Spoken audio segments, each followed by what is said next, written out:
I had planned to say something later. I'm not just like coming out of the audience. So I'm here today, as was said about. I'm a freelance arts facilitator, and I guess my biggest job is I run Culture Night Belfast, which I'm hoping most of you are aware of on some level. Otherwise, this is going to be a long 15 minutes. But I also run my own business called Seedhead Arts, and I'm gonna talk a little bit about some work that we do with that as well, in terms of street art. And I think I just want to set a little bit of context before I start. I'm going to basically work on the basis that there are some givens that we can all agree on. I'm not going to try and convince you of things that I think we pretty much are all on the same point of, and Joanna has already made some of these points, so I'm not going to go over them again. I think mental health is as important as physical health. I think prevention is as important, if not more important, than treatment. And I think boring cities are unhealthy cities. So I think if we can just, I don't think I need to convince you of that, is where I'm saying. And I'm also going to almost like draw a little circle of trust around myself. And I'm going to say, look, I'm not here to give answers. I'm not here to say this is correct. I'm right. I'm here to, poke some ideas in your brain, see if there's things here that you want to think about. I don't have all the answers. I'm not always right, but I will try and be a little bit provocative, and I will try and say things, because I'm a freelancer, so I don't give a monkey's, right? So that's one of the great things about not working for council anymore, as I did for 10 years. I'm not going to be in a disciplinary after I say what I'm going to say today.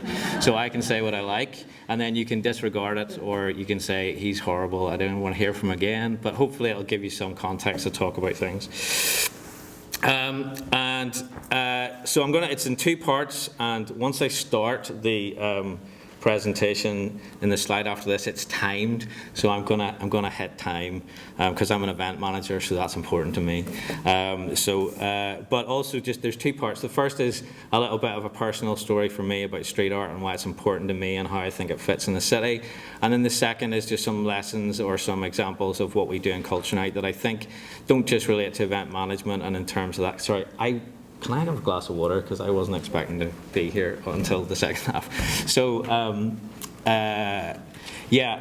some examples of just the ideology that we put in place to make Culture Night happen, which I think are translatable across events and planning and all sorts of things. Okay, so here we go. It's all going to run without me touching this after now. So first of all, I want to talk a little bit about street art, and street art is a really important thing for me. It's kind of a bit of how I make my living, but it's something that I've kind of obsessed about for a long time.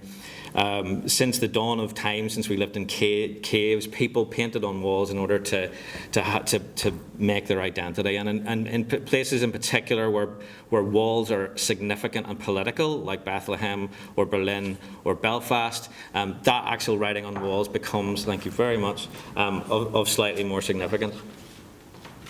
That's not good. Yeah.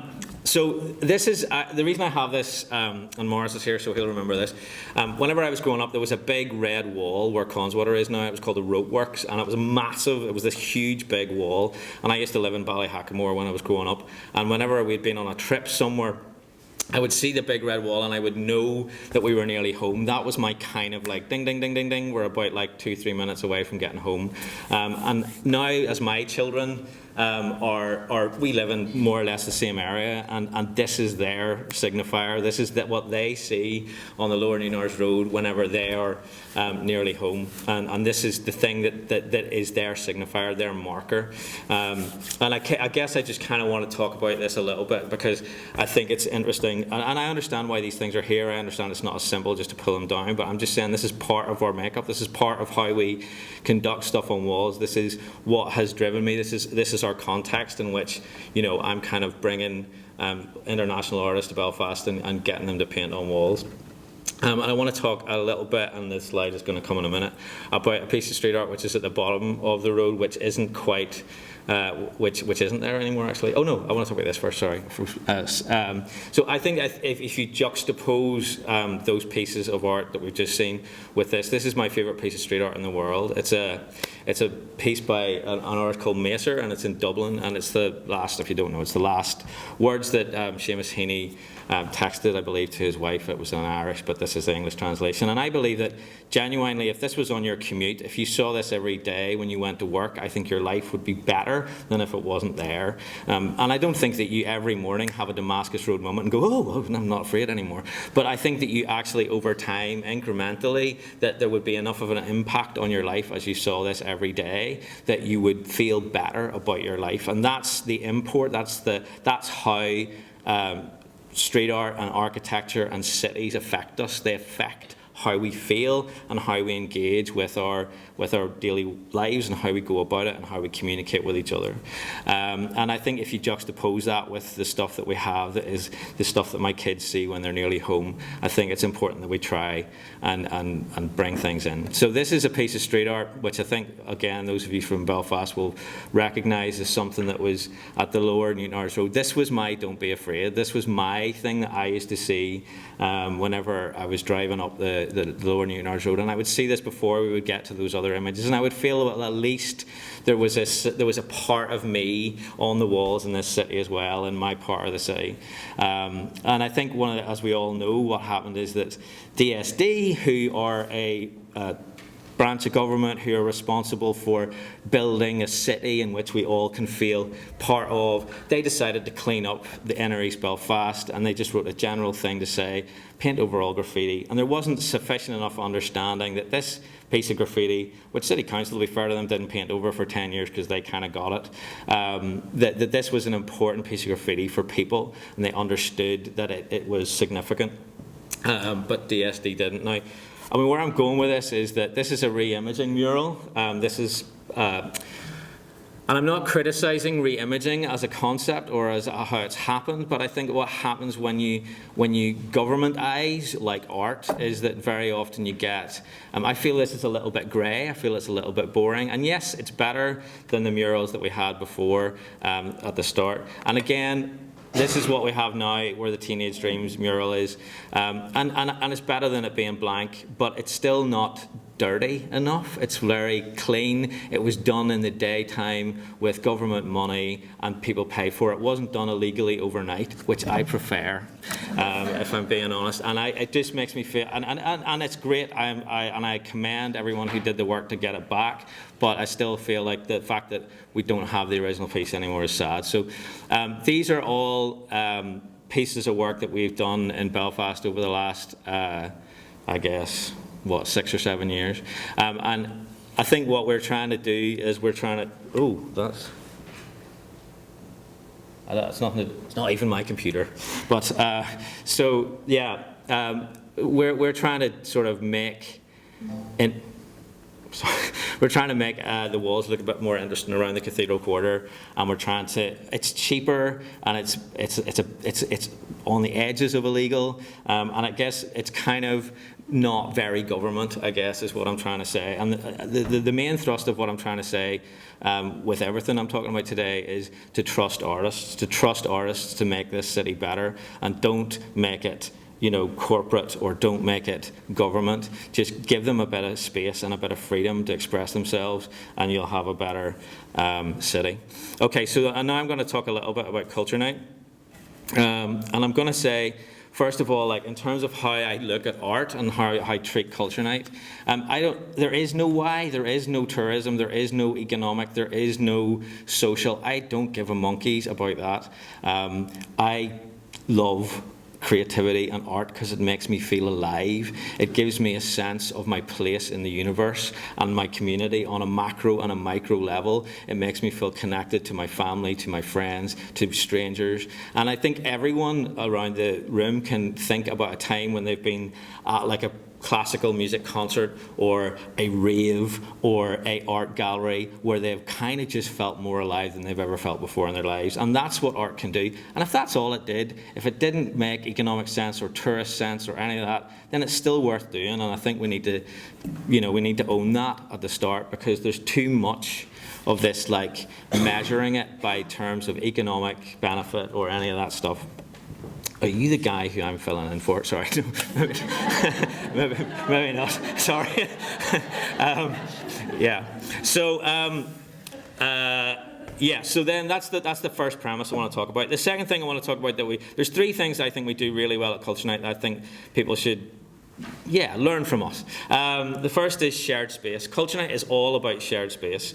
It's all about creating a safe space where everybody, young, old, Catholic, Protestant, black, white, disabled, able-bodied, everyone can find a space and everybody can enjoy something. There's 250 events, and we don't curate them. We don't have a kids zone. We don't have an ethnic zone. We don't have a, whatever you want, gay and lesbian zone. We basically just allow it all to blur into one big mess.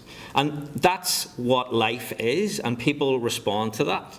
And that's what cities should be. They shouldn't be this kind of ordered, okay, all the drinkers, you go over here and get drunk, okay. And all the children, you stay here in the kind of family-friendly area where there's no sharp objects. That's not life. That's not how children grow and learn and exist. And that's what we try to do with Culture Night, is we curate it, and we obviously very skillfully make it, a good place and a safe place for people to be. But what we don't do is we don't try and, siphon off certain people in certain areas and other people in other areas. We let it all go together. And the next thing that we do, is that we understand, I think, what Belfast is. And I guess what I would say to people, particularly those of you from Belfast here, is that Belfast is class, right? We don't need to, and with all due respect to Finland, like, I'm sure it's class there too, but in a sense, we don't need to want to be like them. We shouldn't want to be like Barcelona. We shouldn't want to be like Dublin. We shouldn't want to be like Copenhagen. We should want to be like Belfast, right? It's a unique, weird, crotchety, angry, divided, varied city, and we should celebrate that for the gloriousness that it is. And we should stop trying to kind of make it sort of grey enough to fit with the rest of the world. Come to Belfast, we've stopped killing each other, and we've got nice pavements and stuff. You know what I mean? That's not what we should be selling. We should be celebrating the mad diversity that we have here, and celebrating the people and all the different things that we have. So the final thing, and actually the most important thing, I think, and I've sort of touched on this already, and Johanna's already touched on it already, it is about trust, I think. Yeah, good picture for that. Trust is something that I don't think we do very well in Northern Ireland and Belfast. And in particular, I feel that the public sector that I worked in for 10 years, that there's almost a sense that risk has gone, that risk management has become risk avoidance, that we don't take risks anymore. And risk management is not risk avoidance. Risk management is taking risks, but managing those risks. Culture Night is a ginormous risk. I should know. I'm the one waking up in the middle of the night going, God, I hope nobody dies, right? It's 65,000 people in an environment which is not designed for events. There's no entrance. There's no exit. It's chaos. Somebody could just die of an aneurysm and it would be on the front page of the Telegraph the next day, and it wouldn't be our fault. So it's a massive risk. Even if it rains, it's a risk. So what I would say to you is that, and this is kind of, I never say no to anybody, not even this guy, right? Culture Night is about letting everybody who wants to have a go, and taking risks on those people. And if those people turn out to be rubbish, there's 249 other events that other people can enjoy.